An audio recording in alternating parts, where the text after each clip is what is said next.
दोस्तों नमस्कार, स्वागत है आप सभी कक्षा 8वीं वाले विद्यार्थियों का। आज आपके लिए राजस्थान बोर्ड कक्षा 8वीं का गणित का पेपर लेकर आ चुका हूँ। 29 मार्च 2025 को जो आपका गणित का पेपर होगा उसमें लगभग 80% क्वेश्चन इसी पेपर से छपने वाले हैं। और जो भी विद्यार्थी अपने पेपर में अच्छे नंबर लाना चाहते हैं वो विद्यार्थी इस वीडियो को पूरा देखें और इस वीडियो को लाइक कर ले, चैनल को सब्सक्राइब कर ले। फिर हम आपको बताते हैं आपके पेपर में कैसे कैसे प्रश्न आने वाले हैं। और यहाँ पर देखिए पहला प्रश्न आपका आएगा। पहला प्रश्न है -9/5 का योज्य प्रतिलोम ज्ञात कीजिए। अब योज्य प्रतिलोम कैसे ज्ञात करते हैं वो मैं आपको बता देता हूँ। जैसे कि ये -9/5 दिया गया है, इसका योज्य प्रतिलोम हमें ज्ञात करना है। कैसे ज्ञात करेंगे? कुछ नहीं करना, बस ये जो संख्या है ना इसको उल्ट देनी है। जैसे कि यहाँ पर नीचे मैं पेन चेंज करता हूँ, यहाँ पर जो नीचे है ना 5, ये नीचे वाला 5 यहाँ पर लिखना है। फिर ये जो ऊपर 9 है ना, इसको 9 को यहाँ पर नीचे लिखना है, ठीक है। फिर ये जो माइनस लगा हुआ है ना, इस माइनस को यहाँ पर लगाना है। उसके बाद में क्या करना है, अपनी तरफ से एक माइनस और लगाना है। यहाँ पर एक माइनस और लगाना है। अपनी योज्य प्रतिलोम में क्या करते हैं, अपनी तरफ से एक माइनस और लगाते हैं। ये तो पहले से माइनस था, अपनी तरफ से एक माइनस और लगा दिया हमने, तो दो माइनस मिलकर के क्या बन गए, प्लस बन गए। यानी कि अब बचा क्या, 5/9 बच गया। 5/9 हमारा आंसर हो जाएगा।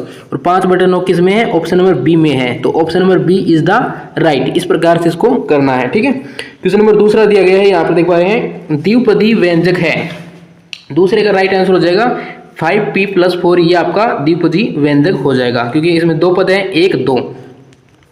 नेक्स्ट प्रश्न तीसरा, घनाभ में किनारों की संख्या ज्ञात कीजिए। घनाभ किस टाइप का होता है? जैसे कि इस प्रकार से मैंने आपके लिए एक घनाभ बना दिया। अब इसमें किनारों की संख्या ज्ञात करनी है।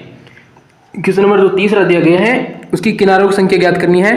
तो किनारे कितने होते हैं, 1 2 3 4 5 और ऊपर वाला 6 किनारे इसमें हो गए हैं। तो राइट आंसर कौन सा हो जाएगा, option number B. Option number B is the right. Next प्रश्न चौथा प्रश्न है, समांतर चतुर्भुज के आसन कोण होते हैं। राइट आंसर हो जाएगा, समांतर चतुर्भुज के आसन कोण कैसे होते हैं, संपूरक होते हैं, संपूरक। Option number B is the right. Option number B. पांचवा प्रश्न दिया गया है, n भुजा वाले समबहुभुज के प्रत्येक अंतःकोण का सूत्र है। राइट आंसर हो जाएगा पांचवे का आपका option number first, 180 degree n-2।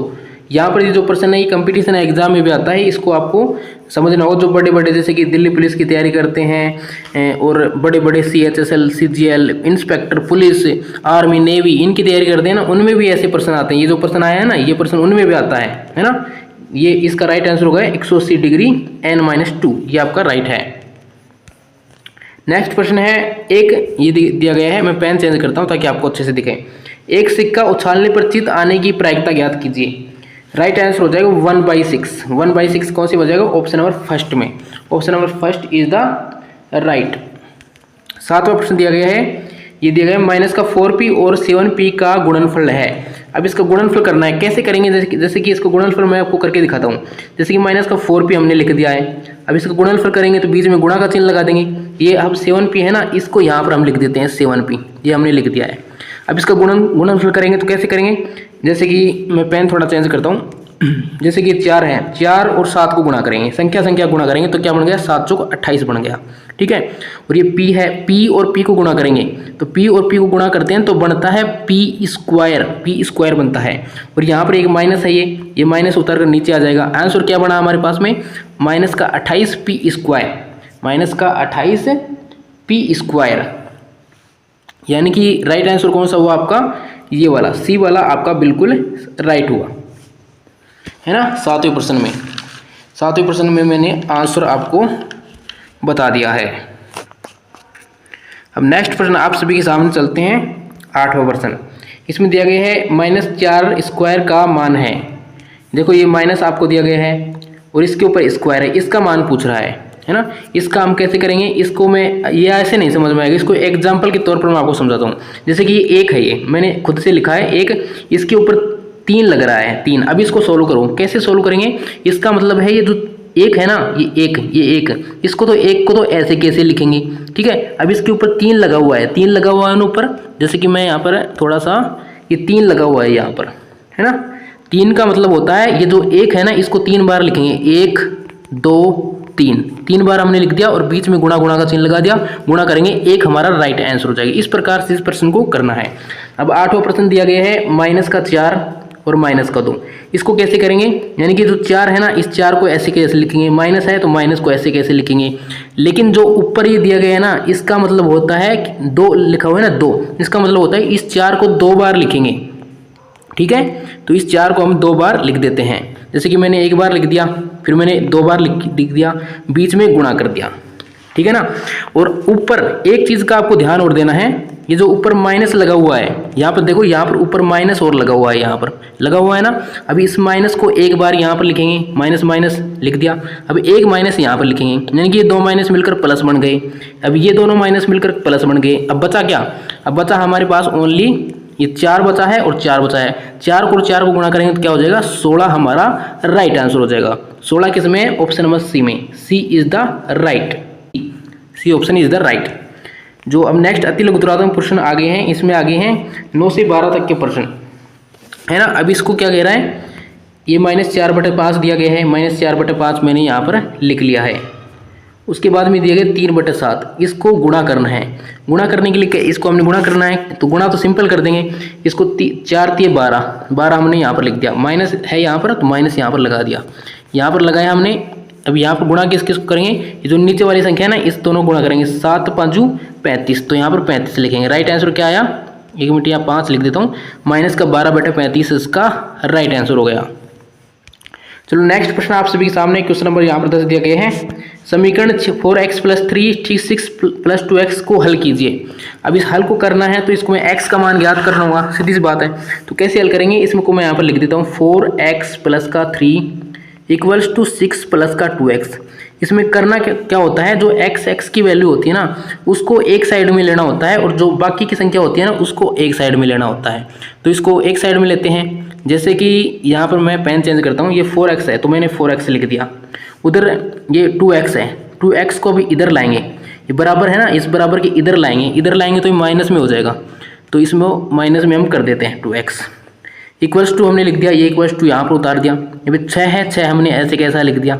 ठीक है, अब ये 3 है, 3 को इस बराबर के उधर ले जाएंगे ना, उधर, तो ये माइनस में हो जाएगा। उधर प्लस का है ना, तो इधर ये माइनस में आ गया है। अब 4 में से 2x गया तो क्या बच गया, 2x = 6 में से 3 गया तो 3 बच गया। और अब ये x बराबर का 3 और ये 2 नीचे आ जाएगा, x बराबर 3/2 हमारा राइट आंसर हुआ। क्या हुआ, x बराबर 3/2। नेक्स्ट क्वेश्चन आप सभी के सामने दिया गया है। मानवी एक घनाभ बनाती है जिसकी 5 सेंटीमीटर 2 सेंटीमीटर 5 सेंटीमीटर एक घन के बनाने के लिए ऐसे कितने घनाभों की आवश्यकता होगी। तो इसमें आपको घनाभ के सूत्र लगा देना है, कोई दिक्कत वाली बात नहीं है। जैसे कि 5 × 2 × 5 = 25 और 25 दूनी 50 इसका राइट आंसर हो गया। ये आपका वस्तु का मूल्य आपको ज्ञात करना है। इसमें ये प्रतिशत वाला क्वेश्चन आ गया है आपका। क्वेश्चन नंबर 12 दिया गया है कि उसे कोई 18% GST सम्मिलित करने के बाद 1239 में खरीदी जाती है, GST जोड़ने पर उस वस्तु का मूल्य ज्ञात कीजिए। यहाँ पर सोल्व करेंगे तो राइट आंसर आ जाएगा 1050 हमारा राइट आंसर आ जाएगा। अगले प्रश्न आपको दिए गए 13वां प्रश्न आप सभी के सामने है। 13वां प्रश्न है, इसमें आपको सत्य असत्य करने हैं, है ना।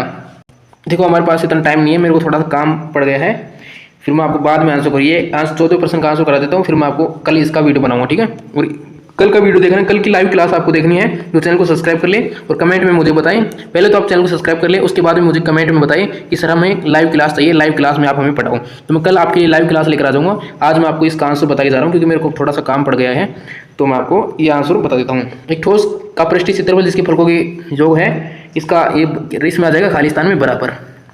ठीक है, दूसरा है घन का पृष्ठीय क्षेत्रफल क्या होता है। घन का पृष्ठीय क्षेत्रफल होता है 6 भुजा स्क्वायर। ये दिया गया है ना, ये वाला ऑप्शन इसमें भर देना, 6 भुजा स्क्वायर। ये मैं सीधे आंसर बता देता हूँ।